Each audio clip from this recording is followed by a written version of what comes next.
It's currently 4:53 at night. I'm really tired. Good morning. The internet is no stranger to horror, and one of the most popular horror animation channels out there is Llama Arts. It's been here for decades, and channels like Corey Kenshin have watched them over and over again. But are they scary? So I guess I have to ask. Subscribe. So this is not gonna be like a forever thing, but I have my sister here.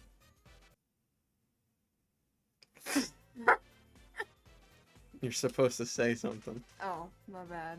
Now, Llama Arts is, as I said, an OG channel and is, for the most part, pretty consistent with their storytelling, their animation, not their audio quality though. But most of the animations are very low detail, which fair enough. I don't expect like extreme movie quality animation for YouTube, for God's sakes, look at me.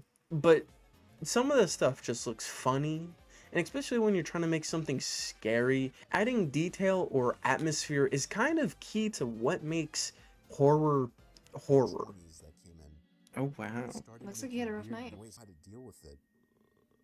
I tried speaking with him, but he only responded Clicker. in loud noises. I kept checking. What do you do in the situation if someone high off Benadryl comes into your 7-Eleven? So is it really scary? They say that every video is true and disturbing, but you listen to them and it's like, no. Dang. Bro is built like a rock. Dude, no, look at how old is this story? That's a home phone. That's wired. I felt sick to my stomach. Me too. I crash out sometimes. All night, I felt like I was even with all the blinds shut. Hold on. All night, Mom, is that you? And you watch the videos expecting this to be a true story, and then like throw out the most random bullshit in the entire world that would never happen in a million years, and it makes you question like, how is this real? Closet. I found writing on the walls. Oh my, they're trying so hard to make 7-Eleven scary. And in actuality, the content isn't scary because it's just kind of like mediocre storytelling and kind of just lame ideas. Not to be rude. It's like, I drove my car to this house and somehow my tires got flat and there was this old lady. That's me. Yeah, that is you. So scary. And then you have other videos where it's like the most realistic one is the ending is the horror villain gets the shit beat out of him. I took a deep breath, and with one swift motion, I pulled up the blind and the window at the same time and pulled the kid into my room by See, his neck. like, is this scary? It's just a weird dude that you beat the shit out of. Now, is there good entertainment in this? Yeah, I could see a lot of people being entertained. It's kind of good to just have someone else watch it though. I'm not the biggest fan of reaction channels, but people like Corey Kenshin can make it entertaining. I could see you having some fun just letting it play in the background, especially if it's like at night, kind of like how it is when I'm recording this. When are you gonna realize that these animations aren't scary? They're not scary. That's why we're watching them. We're making fun of them. That's the whole point of this. Believe it or not, I think you're catching on to the premise of the show. Okay. I get your Alright. show. The first one we watched was about this Frankenstein-esque guy kind of going inside of a grocery store. That's what the story's You going. know, it's a very small 7-Eleven.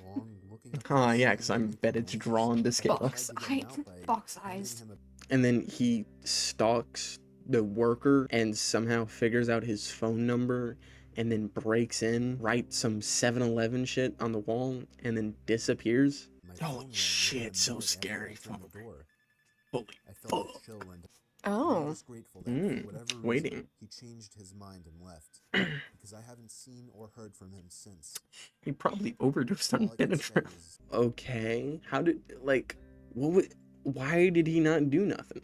It's just kind of, it's like, nothing happened. Like, there was, like, an idea of something scary, but in actuality, nothing really happened.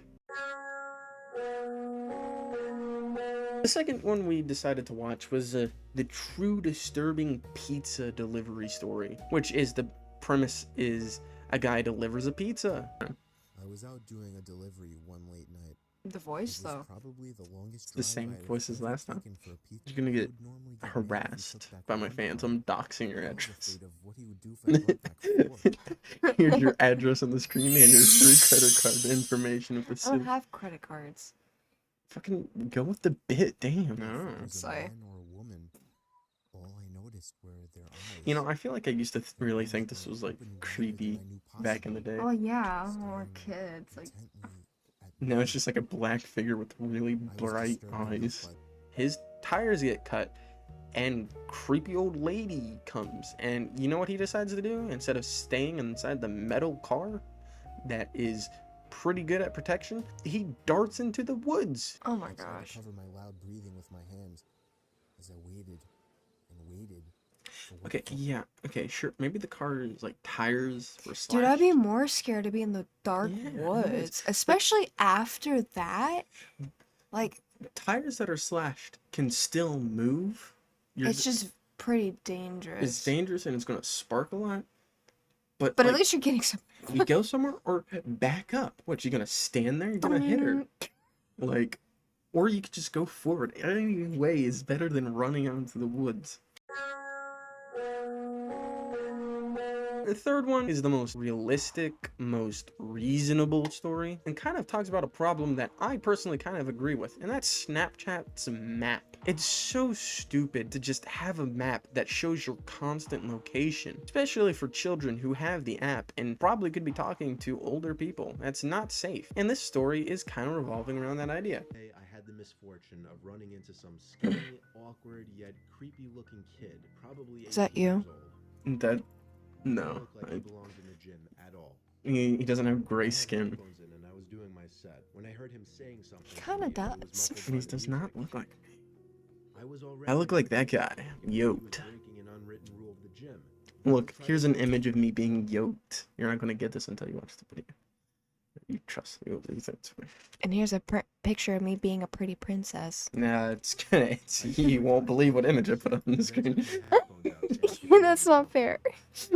I'm the him. editor. Started acting like I looked Screw familiar, you. but right This dude stupidly gives his Snapchat out to this annoying guy, which, why would you do that? But sure. He gets annoyed at him texting him, so he blocks him, and the kid shows up to his house, and he gets his ass kicked by the dude, because it's not that hard. Most of these characters that we see could get their asses kicked by the main character. Most of the fear is just kind of not there. And the kid goes to jail, and the dude moves. That's it. We notice these stories, it's trying to sound realistic, but we know that it's not real stories, and so you just kind of lose the feeling of actual horror. Like, you could use sci-fi or fantasy stuff to increase this horror aspects. It's kind of like Meat Canyon. He makes horror animations, and they're not realistic.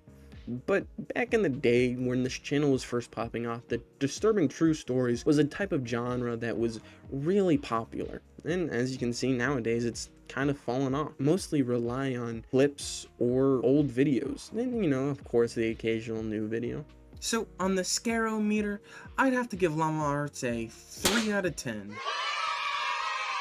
Alright, it's 5:30 now. I'm going to bed.